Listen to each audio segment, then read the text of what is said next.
Good morning, everyone. I have to thank my colleague, Heather Foster Shelton, for being an indispensable member of the Stories from Main Street team. This app, I think, we've talked a lot about iterative processes over the course of the morning here, and I think it's been really interesting working on this project because I think it has truly fit that model. We have taken steps. Every single part of this process has been a step. And we started about as simply as you could, and we really have grown from there. We have come now to kind of really have this app kind of wrapped into everything we do. Just to give you a little bit of a very quick background, Stories from Main Street is basically an app that is used by host venues that we work with that are part of the Museum on Main Street program.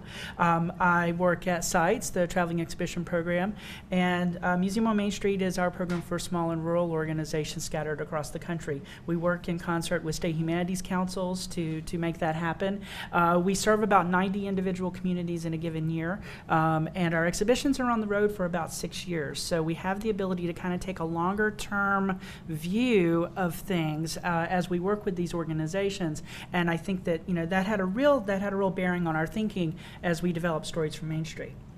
At its core, go ahead. Oh, too far. There we go. The app was first introduced in September of 2011. And when I say we started simply, we really did start simply. We basically stole the app from Halsey Burgund, who is the developer of Roundware.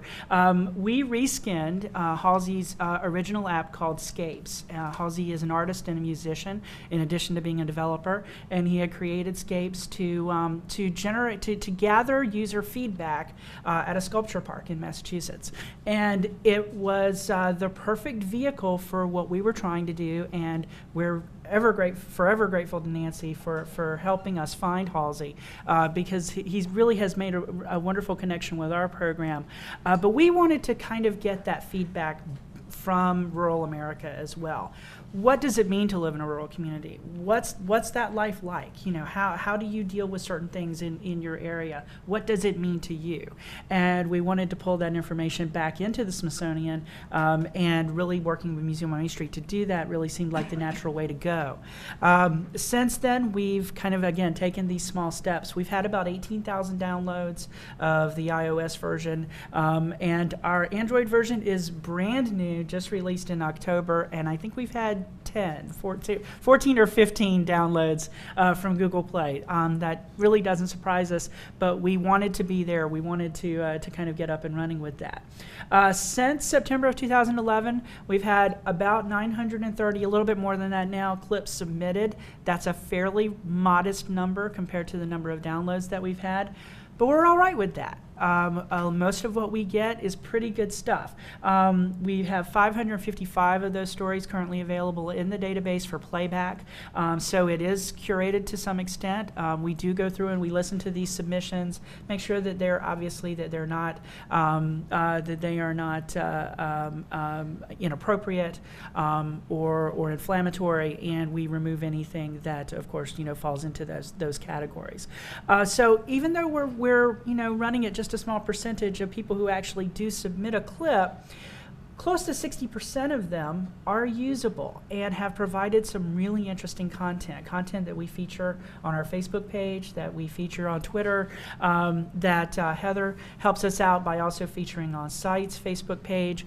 So we kind of have built this little community around Stories from Main Street over the past couple of years. And it is small. It really is small, but it has some heft to it that has started to make some real differences in the way that our program approaches content and approaches the way that it works with communities. And we started to address some of those things during the past year. We made multiple updates to our iOS version during 2013. Probably the biggest was the exhibition-specific questions. One of the biggest things we were dinged on during the first year was that we started in a very basic way. Again, we reskinned Scapes, which had room for about 4 or 5 questions in it. So we pushed that up to 6, and we were like, okay, we made a step, and worked with the design. But these were very general questions about life in rural America. Things like, what does it mean to you to live in a small town. And one of the criticisms we got back from our host communities was, well, there's nothing here for the show that I'm hosting.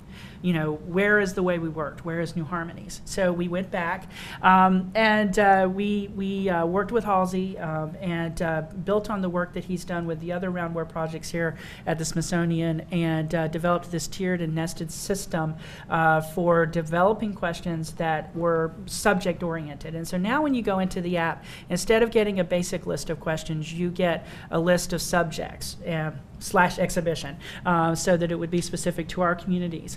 And that allows people to dig a little bit deeper, provide us information in all kinds of different categories, and it's really kind of broadened the base of interest, which has been great. We've also got the flexible tagging tool, which if you check on our Facebook page, Museum on Main Street Facebook page, we were playing around with that a little bit last week, and we did a Thanksgiving question just for a temporary period of time. But what's great about the flexible tagging is we can actually go in now and create a question ourselves in the database.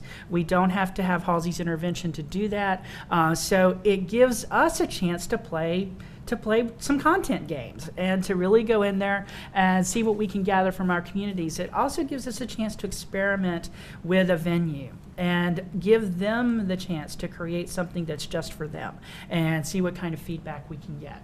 Also, again, some sharing functions for users. You can now, once you make a recording, you can now send that in an email, a text message, or you can put it onto your Twitter feed. We, again, did the Android version, and building off of the UNESCO project, we stole your web tool and worked with Halsey to create a web tool, and Heather worked very closely with Halsey to make that happen, and that's now available. And if you want to kind of get a sense of where we've been and where we've come to now, go back and look at the web tool, because that is based on the questions that we had before, and it only serves up those 6 questions instead of the roughly 30 now that are in the live app on iOS and Android.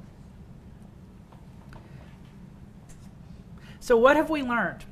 Well, we haven't really changed much in what we've learned, and it's been interesting with all of the new things that happened in 2013.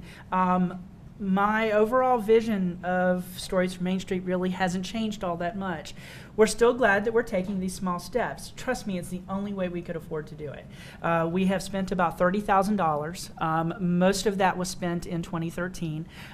We've also had some of those challenges with contracting and all of that. But we have, I think by doing this, we've taken what is kind of an internal model, at least within our unit, of seeing things as very exhibition based. You know, it's this exhibit and it has a finite life. Well, by doing this through Museum on Main Street, which does not have a finite life, we are a program rather than a single exhibition, a program that's been around for 20 years in 2014, that gives us that ability to take a broader perspective and looking at the app internally with insights. And I think that gives us some power and a little bit of a good bargaining place. So we're able to grab a little bit of money as we go and try to make some things happen. In this case, being small and incremental actually works for us. It actually has paid off and has given us the ability to identify a little nest egg each year to play with. But that said, you still have to have a long-term plan, and we didn't when we started this. We really didn't have a long-term plan. We weren't sure how we were going to manage it. That's been getting better, and I think very easy, much easier for us to work with. We've got some plans to bring on a volunteer who can help us with transcription of the audio stories that we've been getting. We also have now, I think, a long-term vision of how we see this as an educational tool rather than just an adjunct to an exhibition. That, I think, has been the biggest step for us, where a year ago I would have told you I wanted a docent working with a visitor. Now I'm past that. What I want to do is have every student in a host community with the app on their phone, and I want them going around town taking photographs of historic buildings and recording their story to go along with it, or telling me a story about it. So I think, our whole internal vision of that is changing. What I've also been impressed by over the past year is that Stories from Main Street has become more than just an app in our program. It's kind of a way of seeing our communities And that's hard to articulate, but it has become very real. And we recently received a youth access grant, and I think Stories from Main Street is going to have a role to play in that. It still remains to see what's going to happen with it, but it's changing the way our management is thinking about how we approach our community members, and that's fantastic. Finally, marketing is crucial, and we haven't done any of it. So it's just been tough. There is no money for marketing. We have always kind of said, well, there's another marker down the road, on the next thing that we want to do. So we should do the marketing then because it'll be a more complete, richer, experience. And people will really flock to it then. So we've been kicking that can down the road now for 2 years, and the time has come. One of our plans is, as we've started to see this as a more of an educational venture for us, we're planning to reach out to teachers. With the app, and to really reach out to our communities, and to push the push it that way, and see what kind of response we get. We still really seriously struggle to get our host organizations to use the app. It's been tough. I haven't found the magic answer to the question. It's something we'll keep struggling with. What's up next for us? Well, I need a little bit more money, which is what we're still looking for, but we do have some, and we really are looking at image upload and video recording, which I know other units here at the Smithsonian have been working with, and thank you. We appreciate you doing that, because we'll be able to do that in a less expensive, for less cost, because of the work that's being done by other units. And that has been just, I think, the great thing about Roundware. It's created a community within the Smithsonian of organizations that can help each other, and can kind of give back. And we really appreciate that at sites. We like being part of that larger community, and we like being able to give back. Filtering questions and playback by location, that's something we keep coming back to, but could be really great for us. And we did a couple of little things in the database this year to make it easier for Roundware and our website to communicate a little bit more in a little bit easier fashion. We aren't there 100% yet. Right now we still live in 2 databases, which is tough, but we are getting there. I think we are very much a grassroots kind of project as well. We completely and totally rely on the public to generate that content and to get it to us.